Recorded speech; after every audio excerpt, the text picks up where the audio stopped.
Amis Seinois, amis Varois, bonjour. Votre info midi sur 13 bis TV. Nos titres: Lazaret, les ennuis continuent, pollution au gazoil. Politique seinoise, Vialat et Vincent, accord trouvé. Humour et littérature au Fort Napoléon. Un rappel de quelques dates. Notre éphéméride du jour. L'exposition de mercredi au 13 bis, un succès arrosé. Et enfin, la météo pour conclure ce journal d'Info Midi. Nous parlions dans un précédent journal des difficultés que rencontrent les mytiliculteurs et les ostréiculteurs de la baie de Lazaret pour survivre. Dans la nuit de mardi à mercredi, une nouvelle catastrophe due à la saturation du réseau d'évacuation des eaux de pluie du parc d'hydrocarbures de l'armée est venue ternir un avenir déjà bien sombre. S'en est suivi une grande opération anti-pollution et d'importants moyens techniques et humains furent mis en place par la cellule anti-pollution de la base navale de Toulon. Dès 9h30 mercredi, 2 remorqueurs, 2 embarcations, 4 canots pneumatiques et plus de 20 hommes ont sillonné la journée durant la baie meurtrie pour un brassage vigoureux de l'eau. Puis des barrages flottants furent installés et des produits absorbants furent jetés en mer. Les pisciculteurs espèrent que l'évolution des choses sera positive, mais hélas, les intempéries ont repris depuis hier soir, affaire à suivre.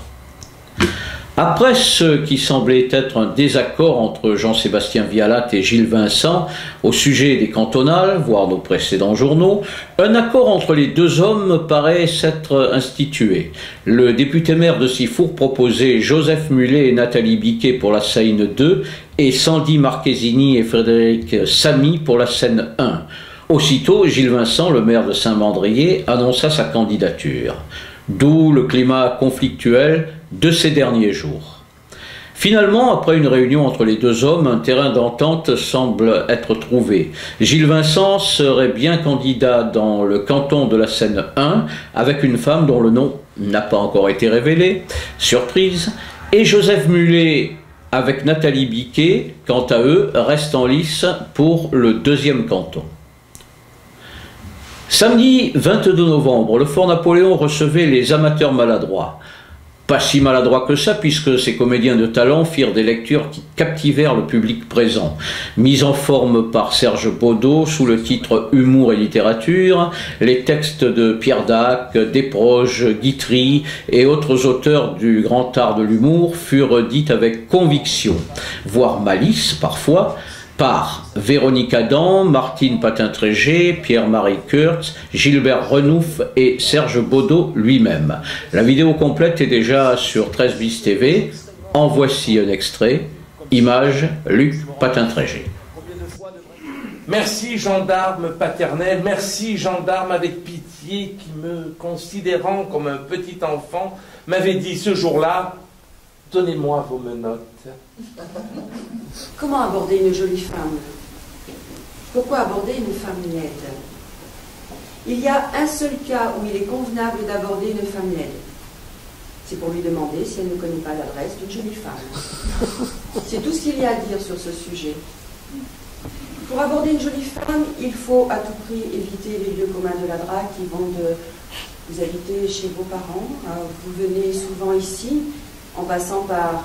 T'en as déjà vu des comme ça? C'est encore plus pire.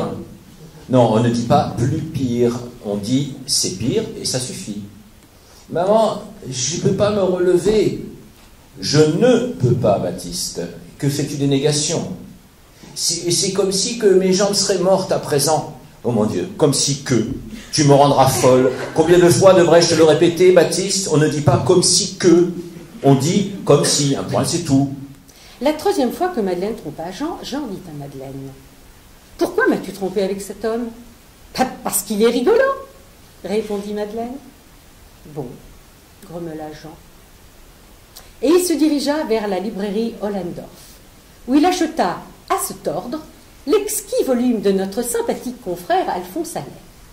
Il lut relut ce livre véritablement unique et s'en imprégna tant et si bien que Madeleine faillit trépasser de rire dans la nuit.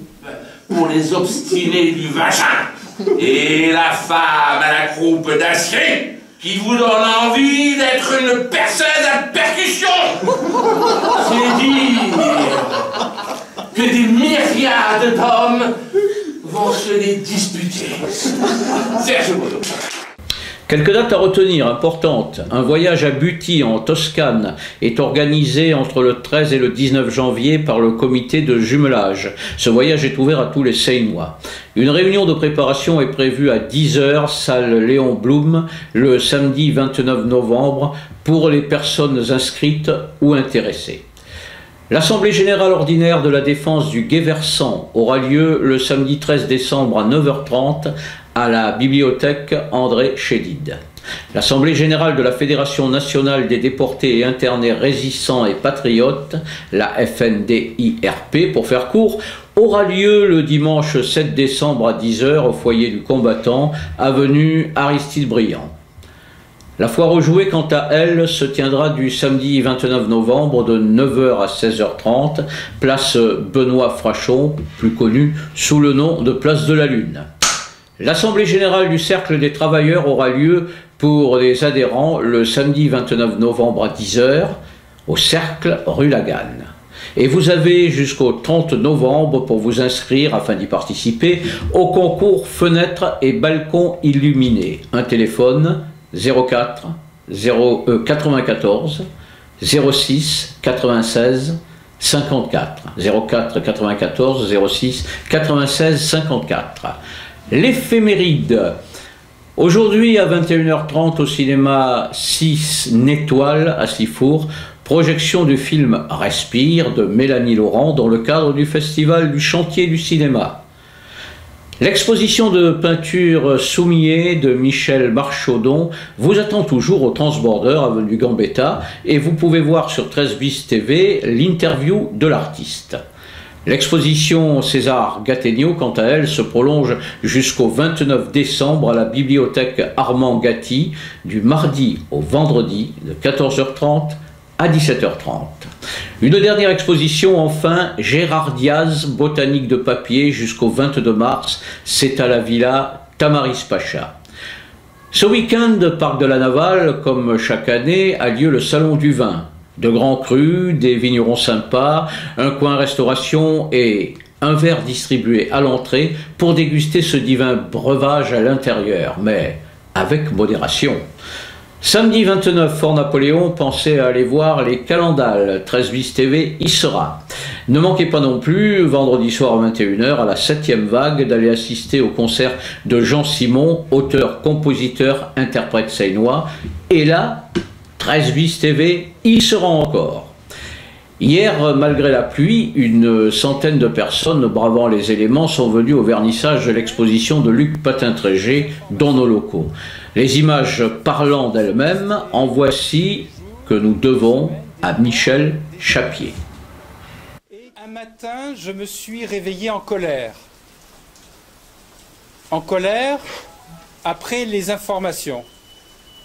Les informations qui sont distillées tous les jours, depuis des semaines, des mois, des années, et qui parlent de guerre, de tuerie, de barbarie, de vol, de corruption, de scandales en tout genre, partout, ici, en France, en Europe, dans le monde. Et donc, je me suis réveillé en colère. Un matin, je me suis réveillé en colère après les informations. Ah, peut-être pas les informations. Je vais dire la désinformation. Parce qu'en fait, l'information, je ne sais pas si vous êtes d'accord avec moi, elle est travaillée, orientée, manipulée. Et donc, le 13 mai, je me suis réveillé, j'étais presque en colère. J'achète mon journal, comme a dit Muriel, je vais aux Sablettes, je lis mon journal face aux deux frères, etc. Je bois mon petit café et je découvre que 250 collégiennes du Nigeria sont kidnappés par la secte Boko Haram, violés, torturés, rendus en état d'esclavage, etc. Nous sommes en 2014. J'étais vraiment en colère. Et donc, le soir, j'ai pris mes ciseaux, mon crayon, mes pinceaux, mes couleurs, etc., ma colle, et j'ai fait mon premier collimage qui se trouve donc derrière la grille qu'on peut voir à l'extérieur. Et alors, c'était parti, l'aventure est partie, je suis parti pour 100 jours. Je me suis fixé 100 jours. Je n'en dirai pas plus, il faut découvrir les textes. Il y a beaucoup de clins d'œil, il y a Bon, à vous de découvrir. Je passe la parole à Claude Dini.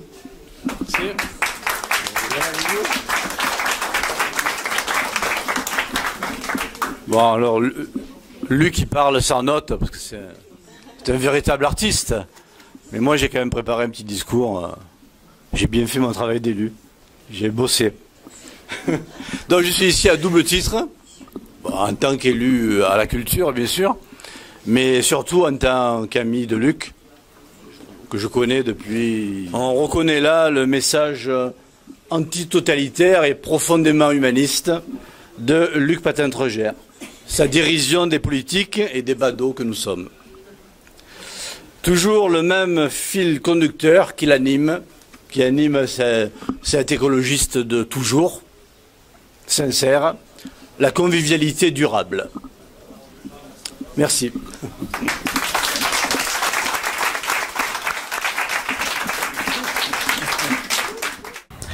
Notre météo du jour, les averses seront intermittentes durant la journée. Le cumul des pluies est cependant plus faible que les jours précédents.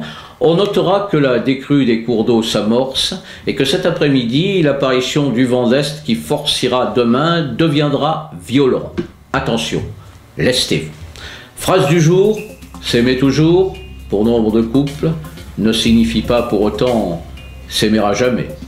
C'était Infomidi sur 13 bis TV, réalisé et mis en ligne par Julien Delucy et présenté par votre serviteur Marcel Laugier. Amis Chaïdois, amis Varois, bonne journée et à demain.